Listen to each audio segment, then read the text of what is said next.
Imagine being trapped in a space smaller than a bathroom stall for 30 consecutive hours, with nowhere to stop, no way to leave, and a nuclear payload beneath you.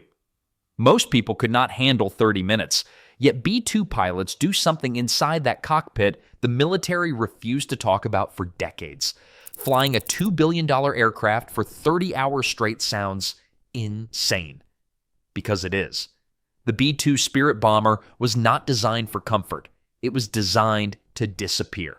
And somewhere in that design process, engineers had to figure out how two pilots could survive inside a cramped cockpit for longer than most people stay awake in an entire day. Here's what they came up with. Behind the cockpit seats, there is a small cot. And when I say small, I mean camping mat small. You can lie flat. That's about it. No rolling over, no stretching out, just you, a thin pad, and the constant hum of engines pushing you through the sky at 50,000 feet. The two pilots take turns. One flies, one sleeps. Simple enough, right?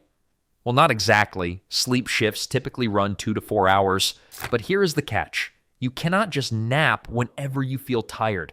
These rest periods get scheduled around aerial refueling operations and high threat zones. When you're approaching contested airspace or linking up with a tanker aircraft, both pilots need to be wide awake and sharp. No exceptions. So, what kind of sleep do you actually get up there? Terrible sleep. That's what. Engine vibration runs through the entire airframe. Temperature swings happen constantly, and then there is the psychological weight of knowing you are responsible for an aircraft that costs more than some countries' entire military budgets. Not exactly relaxing. Studies on B-2 crews show pilots average only 3 to 5 hours of fragmented sleep across an entire 30-hour mission. Compare that to the 7 or 8 hours doctors recommend for optimal brain function. The math does not work in your favor. Some crews try to improve their odds. They bring neck pillows from home. Eye masks help block out the instrument panels that glow all night long because the cockpit never goes fully dark. It is like trying to sleep in a room where someone left the Christmas lights on forever. And the wild part? These pilots aren't flying cargo. They're operating nuclear-capable stealth bombers on missions that matter. Sleep-deprived, cramped, eating cold food in the dark makes airline pilots look like they're living in luxury, doesn't it? But managing sleep is only half the battle of surviving 30 hours in a sealed cockpit. Eventually, nature calls, and at 50,000 feet, there is no bathroom, no privacy, just you, your co-pilot, and some very creative military engineering solutions. Now things get really awkward. For liquid waste, male pilots use a device that looks like a hospital urinal, a simple container they can use while seated. Female pilots use specially designed funnels that connect to collection bags. Not exactly high-tech for a $2 billion aircraft, but it works. Solid waste is handled with what crews call an AMXD bag, a heavy-duty bag filled with chemicals that solidify waste and neutralize odor.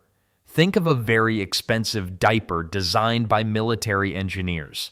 Your tax dollars at work, folks. There is no enclosed space. You do your business right next to your partner while they pretend to be extremely focused on flying.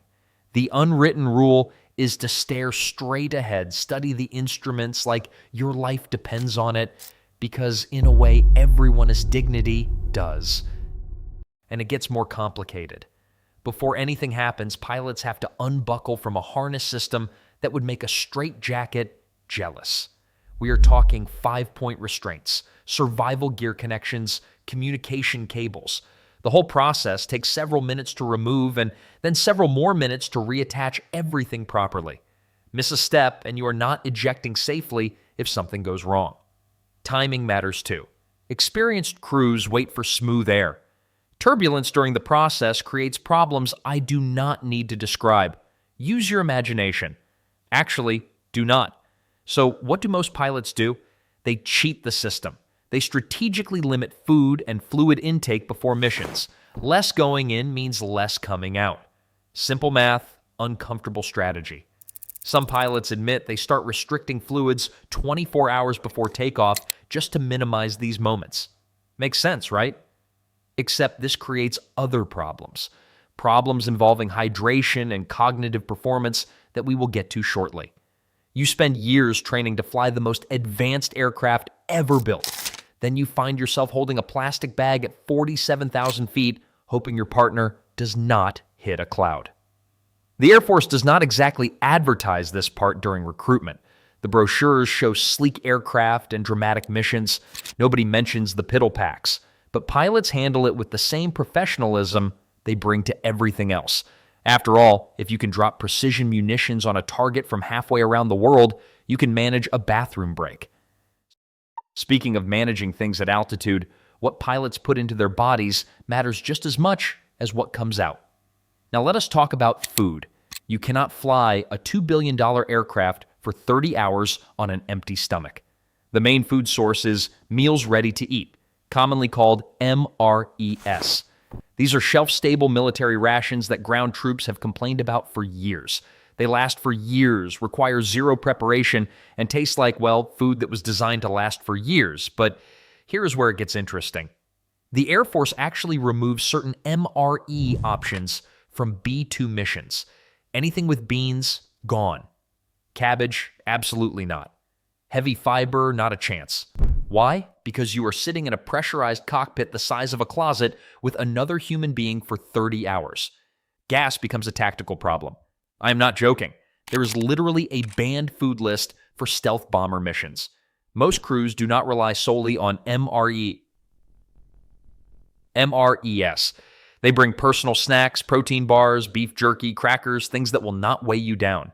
Eating a heavy MRE during cruise phase is a recipe for drowsiness, and drowsy pilots do not make great decisions when flying nuclear-capable bombers. The timing matters too. You eat during the boring parts, the long cruise portions where nothing is happening. You absolutely do not eat during aerial refueling, and you definitely skip the snack break when entering contested airspace. Enemy radar, that is an appetite killer. Here is something that surprised me. Calorie intake on a typical 30-hour mission runs between 2,000 and 3,000 calories. That is actually lower than what most people eat in a normal day. Intentionally lower. The Air Force learned that slightly hungry pilots stay sharper. Full pilots get sleepy. So crews are kept just fed enough to function, but not so full they want a nap. And then there is the food trading. Veteran B-2 pilots develop strong opinions about which MRES do not completely suck. Chicken chunks, solid choice. Cheese tortellini, apparently a fan favorite. Vegetable omelet, nobody wants that one, ever. Trading meal preferences becomes a pre-mission ritual, two pilots planning their food strategy like they are negotiating a business deal. The heating situation is basic. There is a small heating element to warm MRE pouches, but most crews eat their meals cold. Why? Hot food smell in a sealed cockpit for hours. That beef stew might taste better warm, but you will be smelling it until you land back at Whiteman Air Force Base. So they have figured out food. But staying hydrated, that's where things get really tricky, so pilots need to eat. But here's the thing nobody talks about. They also need to drink. And drinking at 50,000 feet, that is where things get complicated. The B-2 cockpit runs at about 8,000 feet pressure altitude. Sounds fine until you realize the humidity sits below 10%. That is drier than the Sahara Desert. Your lips crack, your throat gets scratchy, your body loses water faster than you would think, without you even sweating. Pilots bring squeeze bottles filled with water. Some pack Gatorade-style drinks to replace electrolytes. Makes sense, right? You are up there for 30 hours breathing recycled air that sucks moisture out of you like a sponge. But here is the catch. Every sip of water eventually becomes a trip to the piddle pack. Remember that awkward bathroom situation we talked about earlier? Pilots are constantly doing math in their heads. How thirsty am I versus how badly do I want to unbuckle from this harness and deal with a plastic bag at 50,000 feet? The Air Force officially recommends drinking roughly 8 ounces per hour. That is a cup every 60 minutes. But most crews admit they drink way less. They are basically choosing mild discomfort over bathroom gymnastics. You cannot really blame them. And coffee? Energy drinks? You would think pilots on 30-hour missions would be chugging Red Bull like college students during finals week. No, caffeine is mostly avoided because it makes you pee more. The last thing anyone wants is extra bathroom breaks in a space smaller than a phone booth. Now here is what makes this genuinely concerning. Even mild dehydration, we are talking 2% body water loss, reduces cognitive performance by up to 25%. That is a quarter of your brain power gone. And these crews are flying a $2 billion stealth bomber that might be carrying nuclear weapons.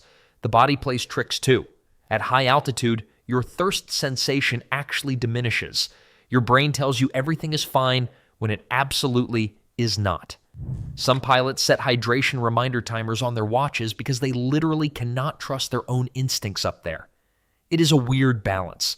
Drink too little and your thinking gets foggy.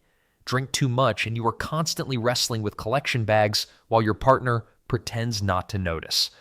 Veteran crews figure out their sweet spot after a few missions. They know exactly how much they can drink without creating problems. It is like a science experiment, except the laboratory is moving at 500 miles per hour.